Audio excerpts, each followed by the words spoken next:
Hello friends, welcome back to my channel. আজ আমি তোমাদেরকে বোঝাবো মিশরীয় সভ্যতা। উত্তর পূর্ব আফ্রিকার নীল নদের বরাবর ছিল মিশরীয় সভ্যতা। গ্রিক ঐতিহাসিক হেরোডোটাস বলেছেন যে মিশরীয় সভ্যতা হলো নীল নদের দান।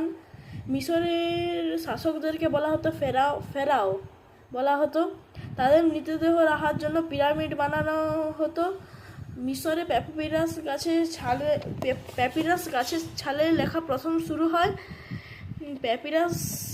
প্যাপিরাস থেকেই তার কাগজের ইংরেজি নাম পেপার হয়েছে। মিশরীয় লিপিকে বলা হয় হায়ারোগ্লিফস। মিশরের ল্যাপিস লাজুলি নামক পাথরে ভারতীয় উপমহাদেশে আমদানি করা হতো। Bye bye.